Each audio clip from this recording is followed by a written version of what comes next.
It is almost midnight when Ryan steps out of the elevator into the third-floor corridor of Varner Hall, the newest dorm at Northbridge University in Pennsylvania. Someone sold the administration on the idea that glass makes students feel safe. Clear sight lines, no blind corners. So every hallway is lined with sheeted glass, from the floor to the ceiling, as if the building is a museum and the students are the exhibits. The rain that started at dusk has turned fine and steady, brushing the courtyard oaks and smearing the lights into watery halos. Ryan's sneakers make soft, damp sounds as he walks. He tells himself he's walking just to shake off the library, the hum of fluorescence, the pages that never end. In truth, he just doesn't want to go to sleep. He passes the kitchenette, a small square of counter and a sink and a toaster that always smells faintly burned. The corridor glass gives him back a tired-looking young man in a gray hoodie and a backpack hanging off one shoulder. He lifts a hand to rub the sleep from his eyes, and for a sliver of a second, it looks like the reflection moves first, just a heartbeat, just long enough to make him blink again and think he imagined it. His roommate, Chris, texted half an hour ago to say he'd be late, closing the shift at the engineering makerspace, which really means he's tinkering with a 3D printer until someone kicks him out. Ryan swipes into room 314 and lets the door swing soft behind him. He plugs his dying phone into the wall and stands there, listening. The hiss of the HVAC, the fine percussion of rain, the faint elevator ding down the hall. He wavers by the window. The courtyard glass, capitals now in his mind, returns his shape and the room behind him. And beyond that, the opposite corridor where other rooms shine like aquariums. He takes his cap off. The reflection takes it off too, but that microbeat of delay hangs in the air, a loose thread catching on his thoughts. He sleeps poorly. At 1:43 a.m., something soft moves out there. The hush of a door that opens and closes like a mouth not wanting to be heard. The clink of a ceramic mug meeting stainless steel. The ceiling light trembles, dims a fraction, brightens again, the way a body sighs in its sleep. He lies still and pretends not to hear. In the morning, the dorm feels normal enough to make him doubt himself. Coffee steam fogs the cafeteria windows. Students drift through the quad with their shoulders tucked, hoodies up, phones bright in their hands. On the front desk at Varner Hall, a new sign has appeared. Keep blinds closed after 2 a.m. Below that, in small print, report any reflective anomalies to residential life. Ryan reads it twice because it's so careful not to say anything at all. By evening, it's raining again. Chris gets back from the lab with half a candy bar and a grin that always means trouble. We should test it, he says, peeling the wrapper. Camera on the glass, side-by-side reel and reflection. It'll be fun. Ryan laughs, but he doesn't say no.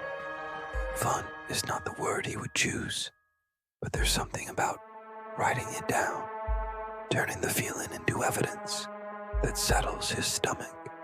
At 12:58 a.m., they set up a cheap action cam on a mini tripod across from the kitchenette glass. The lens catches the corridor, and in the glass, the corridor again. The doubled world, brighter and dimmer, the same and not the same. 1 hour, Chris says, and they retreat to 314 to drown out the wait with the buzz of some late-night game show. They watch the footage over cereal the next morning. At 1:32, someone in a black hoodie walks down the hall, head bowed under the hum of the lights. In the reflection, the same person walks, only a hair ahead. At 1:33, the real figure turns toward the kitchenette. In the reflection, the head has already turned, eyes a fraction closer to the lens.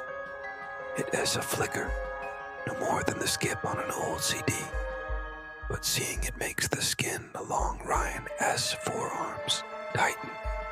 Chris scrubs back and forth 6 or 7 times, then mutes the audio as if quiet will make it less true. That afternoon, whispers ripple through Varner like a current. A freshman claims her reflection smiled when she didn't. Someone else swears he watched himself enter the elevator doors in the glass while he was still waiting, heart stuttering, in the real hallway. The RA posts a second sign. Window film is being tested campus-wide to reduce glare. The signs keep not saying the thing they are saying. On the second night, Ryan notices the elevator's polished steel doors. When he rides down alone for a vending machine soda, the reflected face staring back looks older by a day. A touch drawn at the mouth, a shadow under the eyes. He forces himself not to move, then lifts his hand slowly. The mirrored hand lifts first. It's like watching 2 videos stacked just out of sync. He thinks about saying something to Chris and decides not to. Words make the shape of a thing. If he says it, it will exist in the room with them. They set the camera again anyway, this time in the lobby opposite the big entrance panes, where rain writes its long, slanted script. At 2:11 a.m., the night guard, Mr. Dawson, sits at the desk with a styrofoam cup, his eyelids heavy in the blue light of the monitors. In the glass, he lifts the cup, sips, sets it down. A second later, the real Mr. Dawson does the same. At 2:14, a student arrives and swipes his card. In the reflection, the card slips and falls and is retrieved with a little flustered laugh. The real student pockets it and pats his coat, puzzled as if something has just almost happened. "Okay," Chris says, pulling the timeline back and forth. His voice is even, but Ryan can hear the wire in it. "Okay, so there's lag, like a buffer, like..." He stops because there's no like here that isn't terrifying. They aren't the only ones watching. At 2:31, the reflection corridor shows an extra door they've never seen. Silver handled, a slit of light under it, precisely where the real wall is seamless glass. For 4 seconds, it's there. Then it's gone, leaving only Ryan S.'s breath in the room, and the camera as a tiny red dot, blinking like a heartbeat. On the 4th floor, a sophomore named Mia Park disappears. The last footage shows her in a hoodie, hair damp, walking east past the lounge. There's a reflective panel at the corridor bend. In it, Mia turns left and puts her hand to a door that doesn't exist, and she is gone, as if she stepped between beats of a song. Administrators say unsubstantiated and privacy, and we have no reason to believe. Students keep their blinds down. The rain doesn't stop. Ryan dreams of walking. The glass walls make a maze of himself. Each turn gives him back his face from a different day. In one, he looks well rested. In another, he's pale with grief. In the third, he's smiling like he knows a joke the waking world doesn't. He wakes to the clink of ceramic in the kitchenette and lies there with his hands folded on his chest, like a patient waiting for diagnosis. In the morning, he keeps thinking of Mia's shoes, one of them on the RA's desk, unclaimed, damp to the touch. He goes to Mr. Dawson because someone has to be the adult who tells the truth. The guard looks older in daylight, his tiredness honest without the neon. He doesn't invite Ryan to sit, but he doesn't send him away.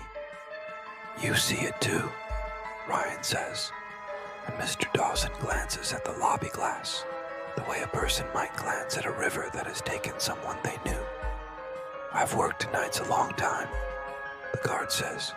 You keep watch, and after a while, it keeps watch back. Close your blinds after 2. Don't stare. Don't let it learn your face. It is not advice Ryan can follow. Not entirely. At 2:05 the next night, he and Chris stand in the east corridor facing the glass. They hold their arms at their sides. On 3, they lift their right hands. In the glass, 2 right hands lift, but there's a tiny breath between, left then right, like an old film out of register. Ryan drops his hand, hard making a sound in his throat. He doesn't want to see what comes next, but he's already seeing it. In the far pane, a corridor that isn't theirs opens out, pale light in a long rectangle, and Chris, in the reflection, takes a step forward. The real Chris doesn't move. The reflection turns its head and smiles a little, the way Chris smiles at a joke when he's thinking of something else, and places its palm on the silver handle of a door that isn't there. Ryan takes a step to the side without deciding to. He can feel cold on his cheek where the reflection's door must be. Chris whispers, "Okay, okay," and the reflected Chris opens the door and goes in. The pane is black again, just rain and a faint blue shimmer of night. Ryan swallows and tastes metal and dust. They don't film anymore after that. It feels like filming would be participation, and participation feels like permission. They stop talking about it too, which doesn't help. The glass becomes like weather. You can't make it stop by refusing to name it. At 3:13 a.m., the building holds its breath. It happens every night now. You can set a watch by it. The HVAC hushes. The lights lean down a fraction, and in the glass, every reflection seems to lean forward as if poised to speak. If you look away, nothing happens. If you look too long, the you in the pane is already half a step ahead. Weight forward, knee bending, the motion tiny but undeniable. And it takes an act of will, like swallowing medicine, not to match. A week after Mia vanishes, the campus holds a candlelight vigil on the lawn behind Varner Hall. The wind pushes the flames flat. Students gather in small, shivering circles, talking too softly to be heard. Someone says, "She probably took a bus." Someone else says, "She's from here. Where would she go?" The RA reads a statement full of commas and the words, care and support. Chris stands with his hands in his pockets, eyes on the wet grass. Ryan finds himself facing the glass without meaning to. In the long lobby pane, he counts students, 23. In the reflection, he counts again, 24. He tells himself he miscounted and doesn't try a third time. It gets inside the small moments. In lecture, a decorative glass strip along the back wall shows Ryan shifting in his seat and rubbing his temple a second before he does it. In the dining hall, his reflection sets down its fork and looks up, puzzled, at a sound he hasn't heard yet. The faucet in the men's room mirror makes a small, brief splash. 2 beats later, the real faucet drips. It is small enough to ignore. It is relentless enough to become a law. Chris starts sleeping with his hat pulled down, a small boy's defense against monsters. He keeps his blinds shut with tape. He stops walking past the east corridor.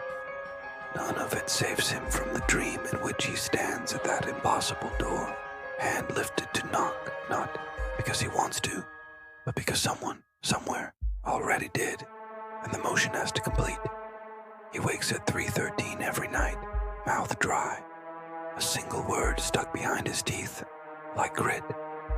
He never says the word, and he never writes it down, and it never goes away. Ryan writes, not essays, not complaints, just times. He keeps a notebook and a pencil in his hoodie pocket, and writes down the moments when the pain jumps. 217, lobby, guard 𝗬𝗂. Reflection 𝗬𝗂 first.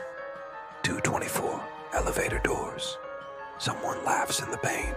Real laugh arrives 2 seconds later. 237, kitchenette. 3 clinks of a spoon. Pane first. He circles the pattern and draws a line through it and tears out the page and flushes it and writes it again.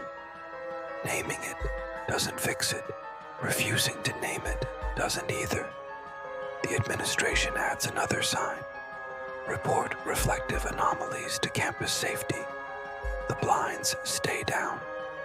The RA does rounds with a flashlight and a smile that never reaches his eyes. Mr. Dawson is replaced by a younger man for 2 nights, then returns with new coffee and no explanation. Just keep moving, he tells Ryan on a quiet shift. Don't linger. He doesn't say don't look, because no one can do that. A 3rd student goes missing. Ethan Bell, 20, computer science. He's seen at the vending machines on a Sunday night. In the reflection, he walks calmly down the side corridor by the laundry room into a wall that should repel him, and he's not seen again. They don't hold a vigil this time. You get 1 vigil, Ryan thinks bitterly.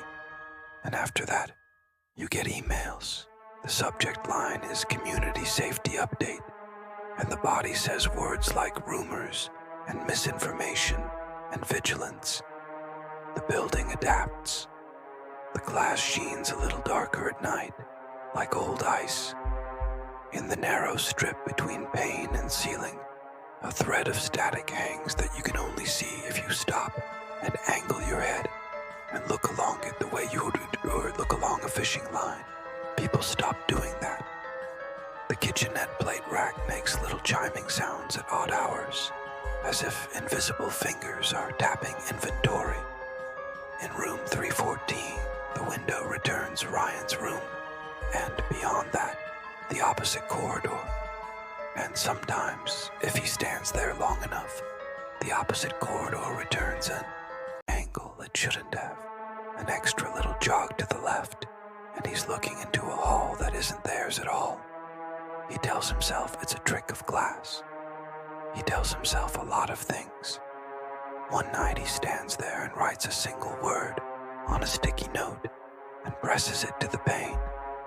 No.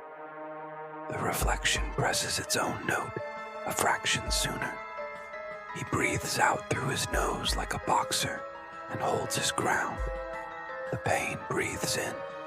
The sticky note peels back and flutters to the sill like a leaf. The reflection's note does too. For a heartbeat, the word no hangs there twice.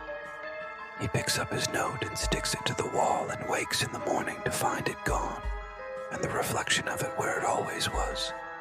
At 3:13, something changes. The building holds its breath, but the breath doesn't end. The HVAC cuts out and doesn't come back on. The lights lean down and don't lean up. In the pane across from 314, Ryan's reflection stands still, eyes on his, and then turns its head to the left, to that slight imaginary corner, and nods once as if to say, "I'm going." Ryan steps backward and hits the edge of his bed. He calls for Chris and hears him stir and say what, and then neither of them says anything at all. The hallway smells faintly of wet wool and electricity. There are footsteps outside 314, soft ones, like someone walking barefoot.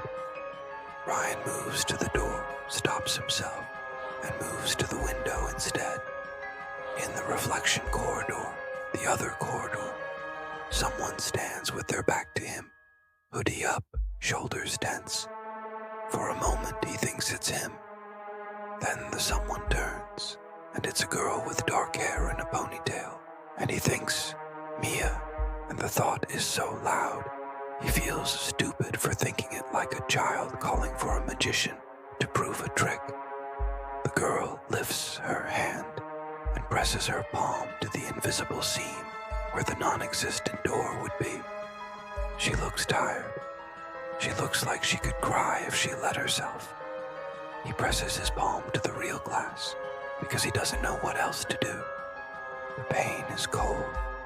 His breath clouds it in the reflection. The breath clouds a fraction before. Chris is at his shoulder now. He doesn't touch Ryan, but Ryan can feel him there, heat through cotton. Don't, Chris says. Don't do anything. Ryan doesn't know how to do that. Doing nothing is a choice that feels like a shape he can't hold. He lifts his hand higher, and in the reflection, he can see a silver handle where his hand would be if that world were this one. He can almost feel it in the tendons between his fingers, a phantom pressure. He thinks of Mr. Dawson saying, "Don't let it learn your face." And he thinks of Mia's shoe on the RA's desk. And he thinks of Chris at 2:05. And the words in his head are not words at all, but that breath that the building never released. Rain ticks harder. Somewhere in the building, a ceramic spoon kisses the side of a mug. Once, twice, 3 times. The rhythm so familiar now, it has become like a doorbell. In the pane, the girl steps back from the seam. Her eyes meet his just briefly, and in them is the kind of tired that is older than college, older than a building, older than glass. She shakes her head once, the tiniest no, whether at him or for herself he can't tell. And she turns and walks, and the corridor that isn't theirs takes her. After that, the dorm refuses to be a home. It is a weather system with rules the weathermen don't acknowledge. Ryan and Chris keep their blinds down. They take the long way around to avoid the east corridor. Ryan stops shaving in the mirror and shaves by feel in the shower. And the first time he nicks himself, he tells no one. Mr. Dawson is there some nights and not others. When he is, he nods at Ryan in a way that says, "I know, without meaning I can help." The RA stops posting signs. No one needs signs to keep their eyes off the glass. Campus safety adds light gray film to some of the panels, and for a week it seems to help. Everything duller, the pane skin thicker, as if soundproofed. Then the film starts to peel at the corners, lifting like scabs, and Ryan is surprised by the anger that hits him. Not at the building, but at the pretense. Politely pebbled gray cannot fix the arithmetic of the pane. Another storm comes through. The trees in the courtyard bow like penitent men. At 3:13, the lights lean down, and this time they don't lean up at all. The building holds its breath and keeps holding it, and the silence that spills over the edges has weight, like a blanket thrown over a struggling thing. Ryan stands at the window because he can't help himself. In the pane, he stands a fraction closer. He thinks of the times in his notebook, now torn out, now rewritten, now torn again. He lifts his hand, not the whole way, just enough that the bone of his wrist shows. And in the pane, his hand is already up, and his mouth is already open, and his eyes are already set on that spot where the door would be if the world allowed it. "Don't," Chris says, and he sounds far away. The pane is right here. Ryan lowers his hand. The pane lowers it too, a whisper before. He feels a rush of joy so small, he's ashamed of it. He has won a second, 1 second. Maybe that is all there is to win. Morning comes as if the weather machine resets. The HVAC coughs and sighs and remembers its job. The lights remember they have 2 positions. In the lobby, Mr. Dawson is gone and a new guard is at the desk with a bright badge and a thick manual. The manual says nothing about reflections, not in the parts you can read from where you stand. There is a new flyer, crisp and redundant. Report reflective anomalies. Ryan goes to class and doesn't listen. He comes back and doesn't nap. He eats and doesn't taste. He stands at the window and watches the pain. Not because he wants to, but because wanting has been replaced by a magnet in the bone of his hand. He thinks of Mia, of Ethan, of the door with the silver handle, and he thinks of his own eyes in the glass, which look a little older every day. Spring will come. It always does. The rain will lift, and you will see students sprawled on the grass by the English building with books they swear to love. The glass will glitter under new sun. Someone will say, the blinds can go up now. Someone will forget, or be brave, or be bored, or be in love with their own face. And they will stand too, long with their hands on the sill and their weight on the balls of their feet. And in the pain, they will be already a fraction ahead. And at 3:13, the building will take a deep breath and hold it. And somewhere in the great web of windows, a door that isn't, there will open just a slit, just enough for a hand, and someone somewhere will match themselves. If you ask Ryan later what he did to stop it, he will say he wrote things down.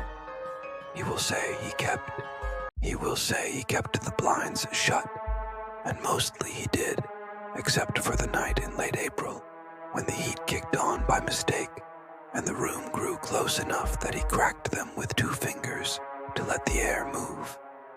The courtyard was washed in that weak campus light that never quite chooses a color, somewhere between sodium and moon.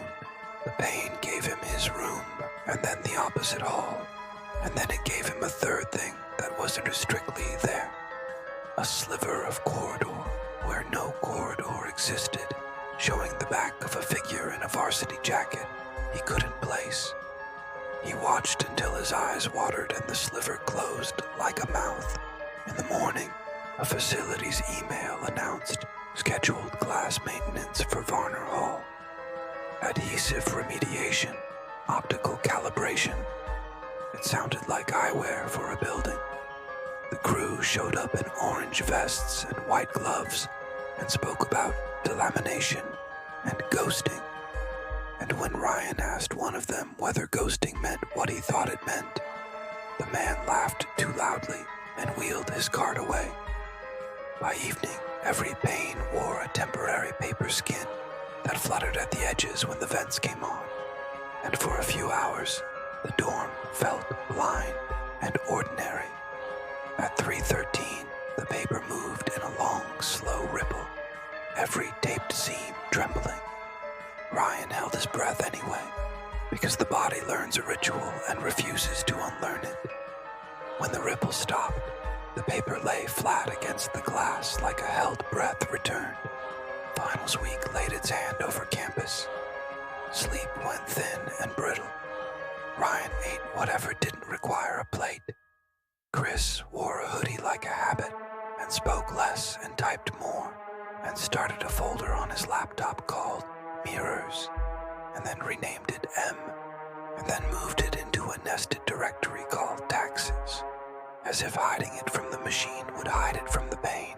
Some nights, he and Ryan sat on the floor with their backs to their respective beds and read in silence, stopping only when some ordinary noise, the elevator ding a sneeze in a room 2 doors down, arrived half a second late from the wall and made them both look up.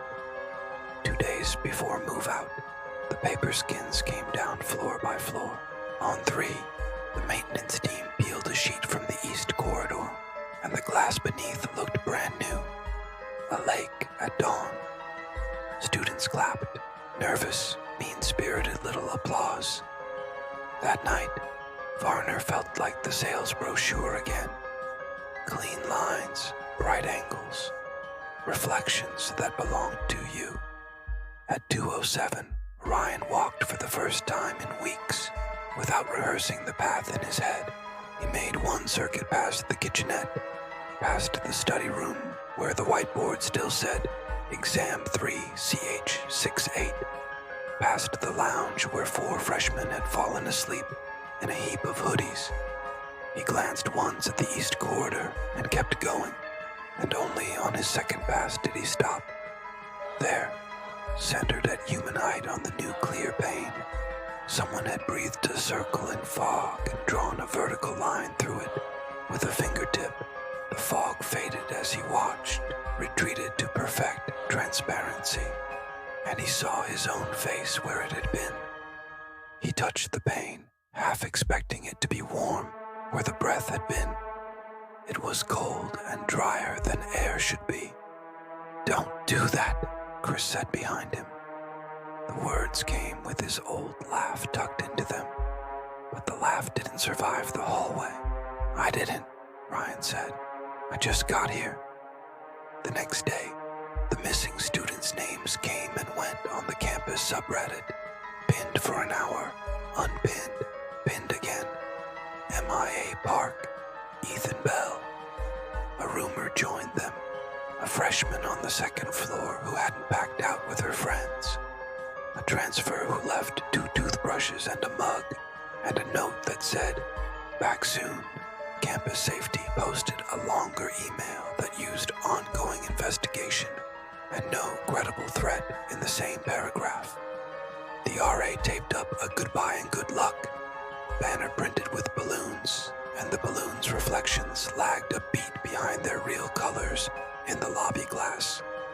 Move-out day brought carts and siblings, and the sour smell of forgotten fruit from many fridges.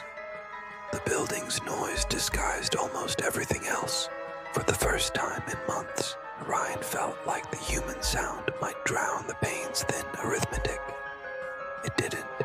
At 3:13, the last 3:13 of the semester, Varner held its breath, and in the huge lobby window a procession of parents and suitcases and little brothers paused in their reflections and then went on. The pause was no longer a beat. It was a full measure. When motion returned, someone's suitcase clipped a door jamb and toppled, and the little brother cried, and Ryan had to force himself not to be grateful for the human error of it. He and Chris loaded the last boxes at noon the next day. "I'm doing summer housing," Chris said too casually. "Cheaper than going home to watch my parents winterize the boat in June." Ryan wanted to say, "Don't and do anything else, and I'm serious." And what he finally said was, "Okay, then, if you stay, don't take the east corridor after midnight." It felt like telling someone not to look at the sun. "I won't," Chris lied politely. Ryan's summer was a small studio above a bodega, the kind of place that acquired smells the way other apartments acquire plants. He worked nights at a coffee shop and taught himself to fall asleep to traffic. For a while, he forgot Varner's cadence. Then July came hot and close, and he woke one night to the glint of distant red on his ceiling, and realized it was the reflection of a bus brake in the window, and for a split weightless second, he didn't know which side of the glass he was on. He got up and put a hand to the pane, and waited to see if his hand would arrive first in the world on the other side. It didn't. He breathed out and laughed quietly, and didn't tell anyone in the morning. Chris texted occasionally, one-word meteorology, quiet, fine, LOL, and once at 3:14 a.m., dude. Ryan called. Chris didn't answer. In the morning, a photo arrived. The courtyard at Varner, bright with summer lawn, a janitor pushing a dust mop, and in the lobby glass, something like a film error. An echo of the janitor half a step forward, mop already turning. August pushed the city into a fever dream of heat. Ryan learned the habits of the older woman in the next apartment by listening to her radio through the wall, learned the bus schedule by the way the room flashed red and then went dull. He learned to drink water. He learned that listening for a pain that was miles away was a form of homesickness. He kept a notebook in the drawer and didn't write in it. Move-in weekend returned like a parade, led by a brass band that had lost its sheet music. Northbridge swelled with new voices. Varner Hall reopened with balloons again, a better banner, and a welcome back wolves. Chalk mural on the sidewalk. Ryan walked over on the second night to see Chris, and to prove to his bones that the building was a place and not a story. The glass looked ordinary in evening light. The lobby smelled like lemon cleaner and cardboard. Mr. Dawson wasn't there. A younger guard with a sharp haircut and a phone holster glanced up, nodded, looked down again. Chris had cut his hair shorter. He looked taller for it and a little tired in the mouth, the way people look when they're balancing something heavy forward of the spine. They ate pizza on the floor of 314, left the box open for the room to smell, like something other than ducts, and told each other 5 good things. I made a dumb shelf, Chris said, pointing. I got the 3D printer to stop oozing. Ryan said, I slept 8 hours 2 nights in a row. The 5th good thing was silence that wasn't hostile. At 2:41, Chris said he needed water, and somehow they were in the hallway, and somehow they were not in the east corridor. Except, of course, they were, because the drinking fountain was there. A crow mark under a glass soffit that reflected the underside of the human face. The corridor was empty. The panes were new clean. Ryan said without meaning to speak, "Do not linger." And Chris laughed a little and said, "I won't," and pressed the fountain button with 2 knuckles. The water rose in a perfect clear hill, and in the pane it rose a breath first, and Ryan felt his throat tighten like someone had pinched the muscle. They were almost back at 314 when Ryan stopped. A sticky note was tucked under their door, torn on one corner. "Don't match yourself," it read in block letters. There was no signature. Chris looked at him, and Ryan looked at him, and then they both looked down the hall at the pane that showed the opposite wall and nothing else. Ryan put the note in his pocket and didn't say it out loud. The first week of classes felt like running on a treadmill that changes speeds at will. Syllabi, new names, the old library hum. At night, the building taught the freshmen it's bedtime. At 2, blinds down. At 3:13, hold your breath. You could tell who hadn't learned yet by the light bands across their floors. You could tell who would learn too late by the way they slowed when they passed the class. On a Thursday, Ryan saw Mia park on the campus shuttle. He knew it wasn't her before he knew why. The girl's hair was shorter. Her backpack was wrong. When the shuttle hit a pothole, a reflection in the window winced a second before she did. He stood, his knees stupidly soft, and grabbed the brass pole. The girl got off at the library and didn't turn it back, and the pane on the door showed her stepping down twice. First, and then again. And then she was gone with the ordinary cleverness of people leaving rooms. He didn't tell Chris. He went back to the studio and lay on the rug and watched the light from cars move in slow equal swells up his wall and thought about weather systems. He dreamed of walking.